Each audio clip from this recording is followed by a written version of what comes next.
bienvenue dans le Même Pas Peur. Alors de quoi allons-nous parler aujourd'hui? Bah c'est dans le titre quoi. T'as décidé de niquer toutes mes intros toi en fait. Non mais c'est bon, viens voir ici, tu m'énerves. On va parler de l'effrayante histoire d'Elizabeth Short, plus connue sous le nom du Dahlia Noir. Âgée de 22 ans, Elizabeth Short est retrouvée morte le 15 janvier 1947 sur un terrain vague à Los Angeles. Son corps est atrocement mutilé, coupé en deux et vidé de son sang. Ça c'est Elizabeth Short. Elizabeth Short. Le cadavre a été découvert à 10h35 par Betty Bessinger, qui l'avait d'abord pris pour un mannequin en raison de sa couleur de peau très blanche. Walking from my home, which was on Norton, down to Leimert Park. I saw this strange sight. It looked like a mannequin that had been cut in half and was separated. And I didn't glance at it too long because I had my little girl with me, and I thought, gosh, as I walked on further, I thought, you know, that just didn't seem right to me. But the thought of a dead person did not enter my mind. I thought it was a mannequin because it was so white. Les officiers Fitzgerald et Perkins sont les premiers policiers sur les lieux. Seulement, la scène de crime est rapidement piétinée par les journalistes qui ne se gênent pas pour toucher le corps. Genre lui là, journaliste chez l'Examiner de Los Angeles, a fait joujou avec ses organes, lui a fermé les paupières, aucun respect le mec. La police est dépassée et les journalistes gagnent beaucoup d'avance sur eux, à tel point que le chef de la brigade des homicides fut obligé plusieurs fois de passer des accords avec eux.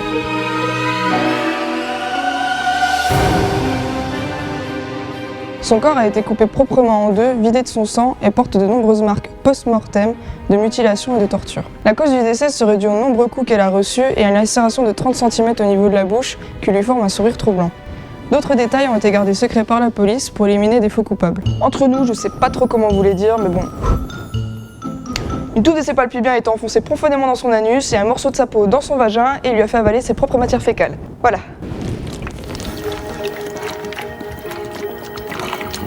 Le Dorlo, dans 20-30 ans, il n'y en aura plus. Qui était Elizabeth Short? Elle est née le 29 juillet 1924 et a grandi avec sa mère à Boston. À 19 ans, elle rêve de devenir actrice et part vivre en Californie. Elle séduisait de nombreux militaires, sans céder leurs avances, et enchaînait les déceptions amoureuses. Elizabeth est décrite comme étant une femme désespérément en quête d'affection. On l'appelait Dahlia Noir car elle portait souvent une fleur de dahlia dans les cheveux.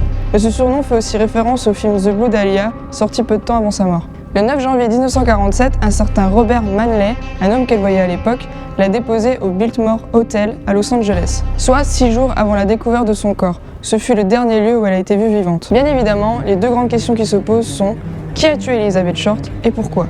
La police établit une liste d'une vingtaine de suspects potentiels. Parmi eux, des amants d'Elizabeth et des docteurs, car la manière dont elle a été coupée indique que le tueur avait des connaissances en anatomie. On va s'intéresser ici à deux suspects. Le premier, George Odell, grand chirurgien et père de 11 enfants avec 5 femmes différentes. Oui. L'une de ses filles porte plainte contre lui pour viol en 1949, mais il fut déclaré innocent au tribunal. Il fut ensuite mis sur écoute illégalement.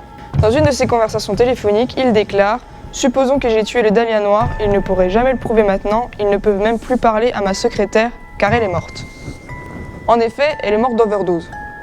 Mais ce qu'il dit est un peu bizarre quand même. En 2004, 5 ans après sa mort, son fils Steve Odell écrit ce livre où il veut prouver par A plus B que son père est le tueur du Dahlia Noir. Ces deux grands arguments, il aurait trouvé une photo représentant Elizabeth dans l'album photo de son père, ce qui prouvait donc qu'il la connaissait, et il compare une pseudo-lettre manuscrite du tueur avec l'écriture de son père. Seulement, comme le précise Stéphane Bourgoin dans ce livre, pour ceux qui ne connaissent pas Stéphane Bourgoin, c'est l'un des plus grands spécialistes de tueurs en série, une vraie référence dans la matière. Il ferme le clapet de Steve Odell en disant que rien ne prouve que cette lettre a été envoyée par l'assassin. Surtout que la seule lettre que le tueur a envoyée à la police était une lettre avec des mots découpés dans les journaux. Et il rajoute aussi qu'il a rencontré des spécialistes de l'identité judiciaire qui, après maintes analyses, ont conclu que non, ce n'était pas Elizabeth Short sur la photo. Faut dire qu'il faut le ralentir un peu le Steve Odell, car il accuse aussi son père d'être le tueur du Zodiac. En tant qu'à faire, on n'a qu'à dire qu'il est aussi Jack l'Éventreur, Dark Vador, encore Hannibal Lecter, ou même Voldemort. C'est vrai qu'il y a un truc. Passons au deuxième suspect, Jack Anderson Wilson.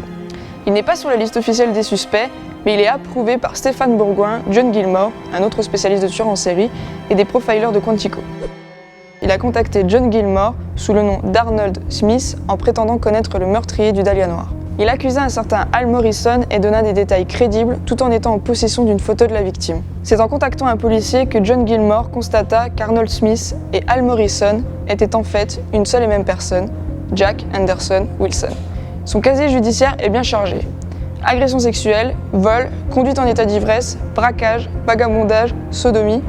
Oui, parce que dans certains états c'est interdit. Il a été arrêté plus de 55 fois au total avec plusieurs identités différentes. Arnold Smith, Al Morrison, Grover Loving Jr., Jack Anderson Wilson, Jack Olsen, Hans Anderson von Cannon, Jack A. Taylor, John D. Ryan, Eugene DeVillen, Jack McCurry, Jack H. Wilson, Grover Loving Wilson, Jack Anderson McGray, et bien d'autres encore. À la même époque, un tueur en série surnommé le Boucher de Cleveland tua sauvagement une dizaine de personnes entre 1925 et 1940. Stéphane Bourgoin a épluché plus de 20 000 dossiers non classés un à un et en est venu à prouver que le Boucher de Cleveland et le tueur du Dahlia Noir n'est autre que Jack Anderson Wilson. En effet, il s'est rendu compte qu'il y a une forte similitude entre tous les crimes. Malheureusement, cette théorie reste invérifiable puisqu'il est mort brûlé vif dans un hôtel et que son ADN n'a jamais été prélevé. Le meurtre du Dahlia Noir restera donc probablement une affaire non élucidée. Son histoire a fasciné Hollywood par le biais de la presse et continue à passionner de nombreux spécialistes autoproclamés. Et vous, c'est quoi votre théorie? Balancez-les en commentaire et je vous dis à la prochaine fois. Même pas peur. Pourquoi tu fais ça, il est sérieux? Fin de tournage.